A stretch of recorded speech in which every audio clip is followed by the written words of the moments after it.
இத்தனையோ வருஷம் ஆயிடுச்சு. இன்னைக்கு வரைக்கும் நம்ம வீட்டில் ஒரு டிவி கூட கிடையாது. எப்போ கேட்டாலும் அவங்க படிப்பை முடி அப்புறமா வாங்கி தரேன்னு சொல்கிறாங்க.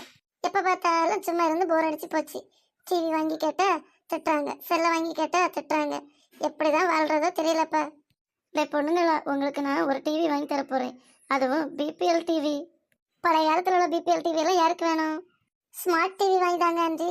எங்களை மாதிரி அதுவும் ஸ்மார்ட்டாக இருக்கும். உங்களை மாதிரி வயசானவங்க தான் இந்த பிபிஎல் டிவியெல்லாம் பார்ப்பாங்க.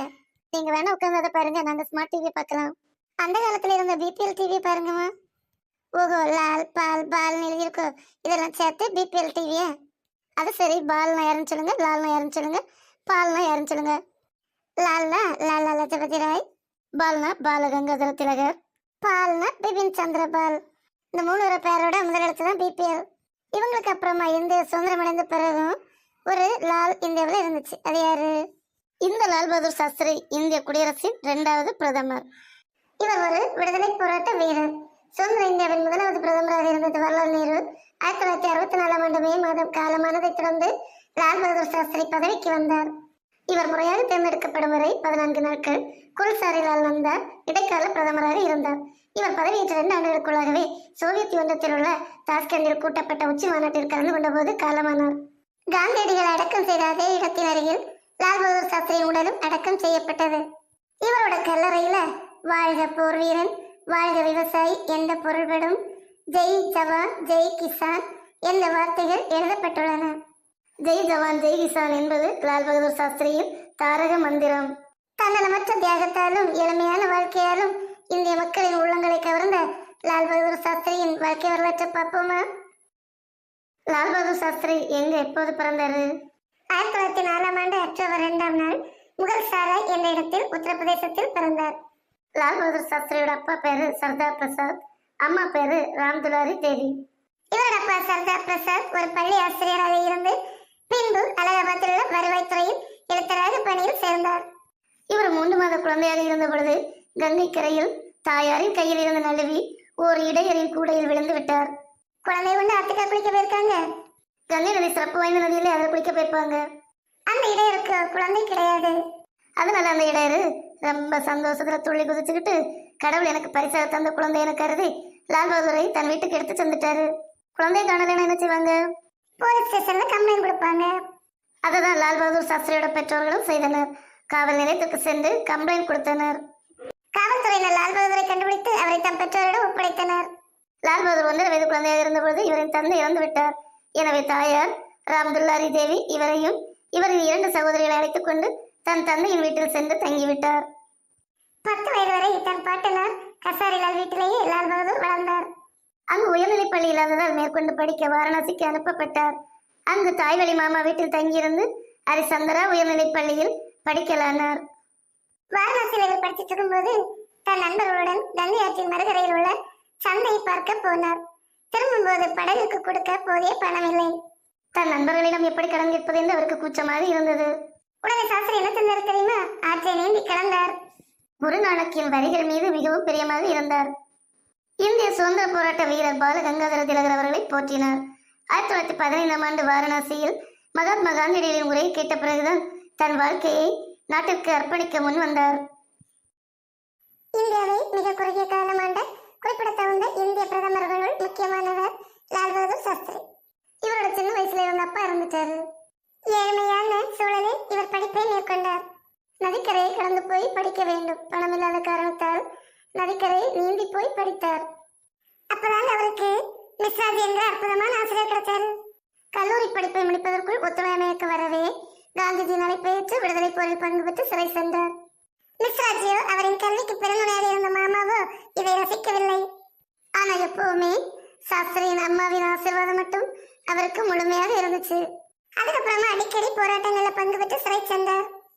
காலையில கல்லூரி, சாயங்காலம் காதி பொருள் விற்பனை, இப்படி செயல்பட்டு தத்துவ பட்டமும் பெற்றாரு. அவருடைய ஜாதி பெயரான ஸ்ரீவத்சாவை துறந்து சாஸ்திரி என்கிற படித்த பட்டத்தை ஏற்றார். திருமணத்தின் போது வரதட்சணையாக எல்லாரும் லட்சக்கணக்கில் வாங்கியிருப்பாங்க. சாஸ்திரி வரதட்சணையாக என்ன வாங்கினார் தெரியுமா? கதர் உடை மற்றும் கயிறாட்டை. இதை மட்டுமே வரதட்சணையை வாங்கிக்கிட்டு கல்யாணம் பண்ணிக்கிட்டு நிறைய வருஷம் சிறை புகுந்து மனைவியை பார்க்காமலே இருந்தாரு. ஒரு முறை சிறை புகுந்த சாஸ்திரி பரோலில் உடல் நலம் சரியில்லாத மகளை பார்க்க வந்தார். அவர் பரவல் காலம் முடிவதற்குள் விலை அதிகமான மருந்துகளை வாங்க காசில்லாமல் மகளை இழந்தார் சாஸ்திரி. மகள் இறந்த சில நாட்களிலேயே மீண்டும் சிறைக்குள் புகுந்தார். ஜிபி பந்த் அமைச்சரவையில் போக்குவரத்து துறை அமைச்சராக சாஸ்திரி இருந்த காலத்தில்தான் பெண் நடத்துனர்கள் பதவியில் முதலில் அமர்த்தப்பட்டார்கள். ஊழல் தடுப்புக்கான சந்தான கமிட்டி இவர் உள்துறை அமைச்சராக இருந்த போதுதான் உருவாக்கப்பட்டது. இந்த சமயத்தில் அரியலூர் ரயில் விபத்துக்குள்ளாகுது.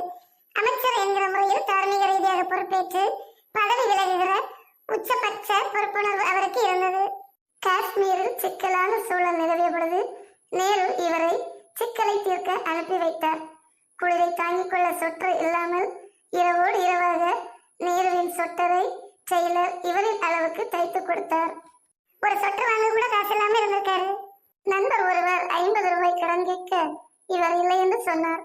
இதை பார்த்துட்டு இருந்த சாஸ்திரியோட மனைவி தன்னிடம் இருப்பதாக சொல்லி பணத்தை நீட்டினார். நண்பரும் பணத்தை வாங்கி கொண்டு சென்றார். நண்பர் போன பின்னர் விசாரித்து பார்த்ததில் கட்சி கொடுக்கும் பணத்தில் மிச்சம் பிடித்தது என்று மனைவி கூறினார்கள். உடனே சாஸ்திரி என்ன செஞ்சார் தெரியுமா? மனைவியை பாராட்டல. அண்ணிலிருந்து கூடுதலா கிடைச்ச சம்பளத்தை குறைச்சு கொண்டாரு. அப்பப்பா என்ன பெரிய மனசு, சம்பளத்தை கூட குறைச்சிட்டாருன்னா தாய்நாட்டு மேல எவ்வளவு பச்சை இருக்கு. இவர் அமைச்சர் பதவியை விட்டு விலகியதும் இனிமேல் உணவில் பருப்பும் காய்கறிகளும் குறைத்துக் கொள்ள வேண்டும் என்று மனைவிக்கு உத்தரவு போட்டார். கடைசியில சாப்பாட்டுல கூட கஞ்சதனத்தை கொண்டு வந்துட்டாருன்னா பாருங்களா. அமைச்சர் பதவியை விட்டு விலகியதும் இரவில் இருட்டிலே இருக்க பழகி கொண்டார். நேருவோட காலத்துல ஒரு முறை இந்திரா காந்தி கட்சி தலைவராக இருந்த பின்னர் பதவியை விட்டு விலகி இருந்தாலும் நேரு இந்திராவை தன்னுடைய வாரிசு என்று சொல்லாவிட்டாலும் நேருவுக்கு பின் இந்திரா காந்தி பிரதமராகி விடுவார் என்ற சந்தேகம் சாஸ்திரிக்கு இருந்தது. ஆனால் நேருவின் மறைவுக்கு பின்னர் காமராஜர் எடுத்த முன்னேற்பாடுகளால் இவர் பிரதமரானார். சாஸ்திரி பாகிஸ்தானுடன் அமைதியாக பேச்சுவார்த்தை நடத்தி கொண்டிருப்பதைக் கண்டு பாகிஸ்தான் இவரை தவறாக எடை போட்டு பார்த்தது. இதனால் இந்தியாவின் மீது முன்னேறி சென்றது பாகிஸ்தான். காஷ்மீரில் பாகிஸ்தான் முன்னேறி கொண்டிருந்ததை பார்த்தார் சாஸ்திரி. உடனே என்ன சொன்னார் தெரியுமா? இந்திய படைகளை மேற்கில் பாகிஸ்தானுக்குள் நுழைய சொல்லி உத்தரவு போட்டார். லாகூர் வரை போய் இந்திய ராணுவம் சாதித்தது. பாகிஸ்தான் சரண்டர் ஆனது. அமெரிக்கும் அடித்து நொறுக்கவும் தனக்கு தெரியும் என்று அந்த உருவத்தால் சிறிய பெரிய மனிதர் என்று நிரூபித்தார். இதனால் இந்திய பாகிஸ்தான் போர் நிறுத்தம் நடைபெற்றது. இடைவிடாத பிரச்சனைக்கு தீர்வு காண சாஸ்திரியும் பாகிஸ்தான் அதிபர் முகமது அயூப் கானும் சோவியத் ஒன்றியத்தின் தலைவர் அலெக்சி கோசிஜின் அவர்களால் தாஷ்கண்டில் கூட்டப்பட்ட உச்சி மாநாட்டில் கலந்து கொண்டார்கள். 1966 ஜனவரி 2ஆம் நாள் இந்திய அமைச்சரவையின் முழு சம்மதத்தோடு லால் பகதூர் சாஸ்திரி தாஷ்கண்டுக்கு புறப்பட்டு சென்றார். அந்த 7 நாட்கள் இரு நாட்டு தலைவர்களும் அவர்தம் குழுவினரும் பேசி பார்த்தும் ஒரு முடிவுக்கு வர இயலவில்லை. அன்று இரவு கோசிஜின் தலையிட்டு இரு தலைவர்களுடனும் தனித்தனியே பேசி பார்த்து உடன்படிக்கைக்கு வழிகண்டார். அடுத்த நாள் ஜனவரி 10, 1966 சாஸ்திரியும் அயூப் கானும் தாஷ்கண்ட் ஒப்பந்தத்தில் கையெழுத்திட்டார்கள். சற்று எளிதான சரத்துக்களை நிறைந்துள்ள இந்த ஒப்பந்தத்தில் கையெழுத்திட 7 நாட்கள் பிடித்தன என்றால் இரு நாட்டிற்கும் உள்ள இடைவெளி மனதளவில் பெரிய இடைவெளியாக இருந்தது எனலாம். அந்த இரவு ரஷ்ய பிரதமர் தந்த விருந்தில் கலந்து கொண்டு விட்டு தன் அறைக்கு திரும்பிய சாஸ்திரிக்கு இரவு 1 மணிக்கு மேல் இருமல், மார்பு வலி, மூச்சு திணறல் என்று ஆரம்பித்து உயிர் பிரிந்து விட்டது. மாரடைப்பு வந்து காலை 1:32 மணிக்கு இறந்தார் என்று அறிவிக்கப்பட்டது. பதவியில் இருந்தபோது வெளிநாட்டில் இருந்த ஒரே பிரதமர் சாஸ்திரி. இவர் இறப்பில் சதிவேலை இருக்கலாம் என்று பலரும் கருதுகின்றனர். ரஷ்யாவில் இறந்திருந்த இந்திய பிரதமர் குறித்து சாஸ்திரி இல்லாமல் உலகமே கொஞ்சம் சிறத்து விட்டது என்று அமெரிக்க அதிபர் ஜான்சன் தெரிவித்தார். சாஸ்திரியின் உடலை சவப்பட்டியில் ஏற்றிக்கொண்டு இந்தியா வர நடந்த ஏற்பாடுகளில் கோசிஜினும் அயூப் கானும் அந்த பெட்டியை விமானத்தில் ஏற்ற சுமந்து வந்தார்கள். எத்தனையோ பதவியில் வகித்த சாஸ்திரிக்கு சொந்தமான வீடு என்று ஒன்று கிடையாது. கடைசி காலத்துல கார் ஒன்றை வாங்கி அந்த கடனை அவரோட வாரிசுகளுக்கு விட்டு சென்றார். கடின உழைப்புக்கு மிகவும் பெயர் பெற்றவர். சாஸ்திரியின் வாழ்க்கை வரலாற்றை படிக்கும் நாமும் அவருடைய வாழ்வில் அவர் பின்பற்றிய எளிமையான கொள்கை, நேர்மையான கொள்கை, மக்களிடத்தில் காட்டிய அன்பு ஆகியவற்றை நமது வாழ்வாக்குவோம். ஃப்ரெண்ட்ஸ், உங்களுக்கு இந்த வீடியோ பிடிச்சதுன்னா லைக் பண்ணுங்க, ஷேர் பண்ணுங்க, சப்ஸ்கிரைப் பண்ணுங்க. மறக்காம உங்க கமெண்ட் பாக்ஸ்ல போடுங்க. Thank you friends.